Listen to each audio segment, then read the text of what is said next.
लेकिन तभी वो सब एक ब्रिज पर पहुंचे जिसे उन्हें पार करना था। लेकिन अपने फोबिया की वजह से वीको ब्रिज के बीच में ही रुक गया और अब उसे चक्कर आ रहे थे, इसीलिए टॉम को उसे खींचकर वापस लाना पड़ा। जिसके बाद बाकी सभी उस पर हंसने लग गए। बेचारे वीको को बहुत ज्यादा बेइज्जती महसूस हो रही थी और इसीलिए वो वहाँ से भागकर एक चट्टान के पास आ गया। जल्द ही उसका पीछा करते हुए टॉम भी वहाँ पहुंच गया। टॉम अपने दोस्त का मूड ठीक करना चाहता था, पर उसी वक्त अचानक से सूर्य ग्रहण का समय हो गया और उस पूरी जगह में एक बहुत तेज भूकंप आया, जिसके चलते टॉम का पैर फिसल गया। वो तो सीधा नीचे गिरने वाला था, लेकिन फिर ऐन वक्त पर उसने चट्टान को पकड़कर खुद को बचा लिया। लेकिन वो ज्यादा देर तक ऐसे नहीं रुक सकता था। उधर वीको अपने दोस्त की मदद तो करना चाहता था, पर अपने डर की वजह से वो आगे नहीं बढ़ पा रहा था। पर तभी एक अनजान पोर्टल ने नीचे से आकर उसे अंदर खींच लिया। जब वीको वापस खड़ा हुआ तो वो बिल्कुल उसी जगह पर खड़ा था, लेकिन अब समय बदल चुका था। वो पता नहीं कैसे 1000 साल पुरानी दुनिया में पहुंच गया था। उधर पास ही में ओलिस्को नाम का एक लड़का अपने प्यार के लिए फूल चुनने में व्यस्त था, पर तभी अचानक कुछ सैनिकों ने उसके ऊपर हमला कर दिया। ओलिस्को के लिए उन सभी को हराना काफी आसान था, पर तभी उनका लीडर एंडाल्को भी वहाँ पहुंच गया और उसने अपने सैनिकों के साथ मिलकर ओलिस्को को अपना कैदी बना लिया। लेकिन फिर पैर फिसलने की वजह से वीको चट्टान से नीचे गिर गया और इसी बीच उसका मेगाफोन चालू हो गया, जिसमें से निकल रही आवाज ने सभी सैनिकों का ध्यान भटका दिया। और इसी मौके का फायदा उठाकर ओलिस्को वहाँ से भागने में कामयाब हुआ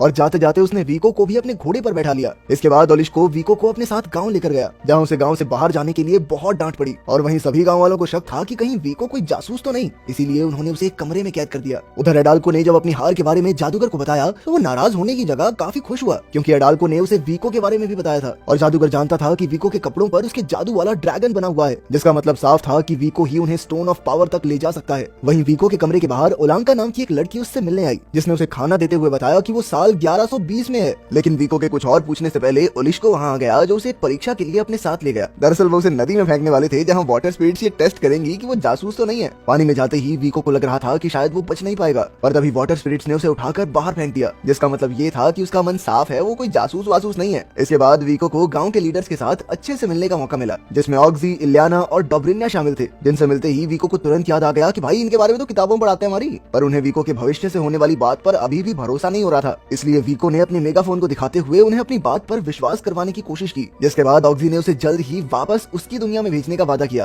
बाद में ऑक्सी ने वीको को बताया कि उसके पास वापस जाने के दो तरीके हैं, या तो वो दोबारा सूर्य ग्रहण होने का इंतजार करे या फिर किसी जादूगर की मदद से उस पोर्टल को जबरदस्ती खोलने का तरीका ढूंढे। ओलिस्को जानता था कि जादूगर मेज किसी की भी मदद करने से पहले उसकी परीक्षा लेता था, इसलिए वीको ने ओलिस्को के साथ एक डील की, जिसके मुताबिक ओलिस्को मेज के सामने जाने के लिए वीको को तैयार करेगा और इसके बदले में वीको ने उसे अपना मेगाफोन देने का वादा किया। अगले कुछ दिनों तक वीको उसी गांव में रहा, जहां ओलिस्को ने उसे सभी चीजें सिखाना शुरू किया। इसी बीच वीको की मुलाकात तुरीन से भी हुई, जो एक वॉच टावर के अंदर कैद था। उधर ओलिस्को को अपनी ट्रेनिंग के बदले में भविष्य की चीजों से खेलने को मिल रहा था। वो तो इस डील से बहुत ज्यादा खुश था। वीको की ट्रेनिंग खत्म होने के बाद ओलिस्को ने उसे जादूगर मेज तक पहुंचने का मैप दिया, लेकिन ये रास्ता उसे अकेले ही तय करना होगा। अगली सुबह उस दूसरे जादूगर ने कौवे को वीको पर नजर रखने के लिए भेजा, जो अब गाँव को छोड़कर जंगल की तरफ बढ़ रहा था। लेकिन उस बेचारे को ओलिस्को का दिया हुआ मैप समझ ही नहीं आ रहा था कि तभी उसकी नजर पास ही में मौजूद ओलांका पर पड़ी, जो उसकी मदद करने के लिए तैयार थी। इसके बाद वो दोनों जंगल के बीच चलते चलते एक पतली सी सुरंग के पास पहुंचे, जहां पहुंचते ही वीको एक खाली जगह पर पहुंच गया, जो असल में जादूगर मेज का बनाया हुआ एक जाल था। उसे वहां सिर्फ मेज की आवाज सुनाई दे रही थी, जिसने वीको से उसके सबसे बड़े डर के बारे में पूछा और उसके पास सच बोलने के अलावा और कोई चारा नहीं था। वीको ने तुरंत ही अपने बचपन की कहानी बताते हुए अपने डर के बारे में मेज को बताया, जो वीको की ईमानदारी से खुश होकर उसे स्टोन ऑफ पावर तक पहुंचने का रास्ता बताने को तैयार हो गया। इसके बाद मेज ने उसे बताया कि उसे स्टोन ऑफ पावर एक ऐसी जगह मिलेगा जहां विंगलेस अपना घोंसला बनाते हो और वहां तक पहुंचने के लिए उसे हवा की जरूरत होगी और वो काम सिर्फ तभी करेगा जब दो दिल एक साथ जुड़ेंगे।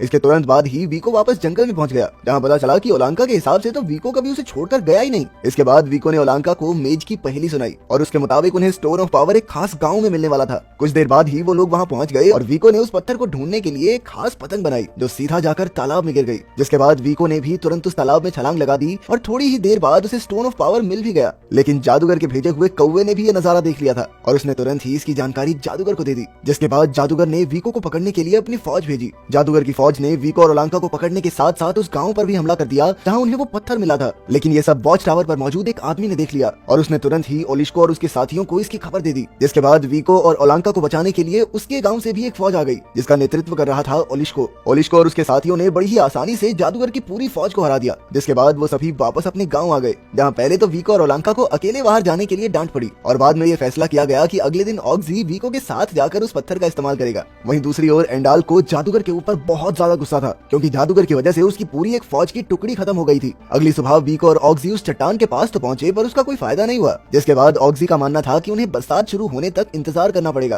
क्योंकि स्टोन ऑफ पावर का देवता बारिश का देवता भी था। गाँव वापस आने के बाद वीको ने देखा कि ऑक्सी एक फ्लाइंग मशीन बनाने की कोशिश कर रहा था और इसमें वीको ने भी उसकी मदद करना शुरू कर दिया। उस दिन के बाद वीको अक्सर ऑक्सी के साथ ही काम करता रहता था, पर वो बीच बीच में ओलांका के साथ भी समय गुजारता। उधर वो जादूगर एक और जादू तैयार करने में लगा हुआ था, पर इसी बीच इलियाना और डोब्रिना ने एक क्यूमन सैनिक को पकड़ा, जिसने उन्हें बताया कि एंडाल्को स्टोन ऑफ पावर के बारे में जानता है। जिसके बाद उन सब ने मिलकर उस पत्थर को छुपाने का फैसला किया। ऑक्सी के मुताबिक वॉच टावर सबसे सुरक्षित जगह थी, पर वीको इतनी ऊपर जाने के लिए तैयार नहीं था। जिसके बाद ऑक्सी ने उसे समझाया कि एक इंसान को हमेशा अपने डर पर जीत पानी चाहिए। जिसके बाद वो ऑक्सी के साथ वॉच टावर के ऊपर तक पहुंच गया, जहां पहली बार उसने अपने डर का सामना किया। साथ ही ऑक्सी ने स्टोन ऑफ पावर को भी वॉच टावर पर छुपा दिया और जादूगर के किए हुए जादू की मदद से उसे इस बारे में पता चल गया और अब उसके हिसाब से उस पत्थर को छीनने का सही समय था। कुछ ही घंटों बाद बहुत तेज बारिश हुई, जिसमें तुरीन के ऊपर भी पानी गिर रहा था। ये देखकर वीको को बहुत बुरा लगा और उसने तुरंत ही उसके पिंजरे को ऊपर से ढक दिया। ओलांका उसके इस बर्ताव से बहुत खुश हुई और उसने वीको के गाल पर एक किस कर दी। उसी रात बिजली गिरने की वजह से कुछ पत्थर टूट गए, जिसका फायदा उठाकर तुरीन अपने पिंजरे से आजाद हो गया और फिर बारिश का सहारा लेते हुए सीधा एंडाल्को के पास पहुंचा, जो कि असल में उसका भाई था। पर एंडाल्को को अपने भाई के आने से कोई खास खुशी नहीं हुई थी। पर तभी जादूगर की नजर स्टोन ऑफ पावर पर पड़ी, जिसे तुरीन अनजाने में अपने साथ ले आया था। लेकिन उस पत्थर की शक्तियां अभी भी सो रही थी। जादूगर की लाख कोशिशों के बाद भी वो उसका इस्तेमाल नहीं कर पाया और फिर उसने एंडाल्को को बताया कि उन्हें इस पत्थर का इस्तेमाल करने के लिए वीको की जरूरत है। अगली सुबह वीको और उसके पूरे गांव को भी तुरीन के भागने की खबर मिल गई और साथ ही उन्हें पता चला कि वो अपने साथ स्टोन ऑफ पावर को भी ले गया था। लेकिन कुमन पर सीधा हमला करने का कोई फायदा नहीं था, इसलिए ऑक्सी और वीको ने और जान लगाकर अपनी फ्लाइंग मशीन को पूरा करना शुरू किया।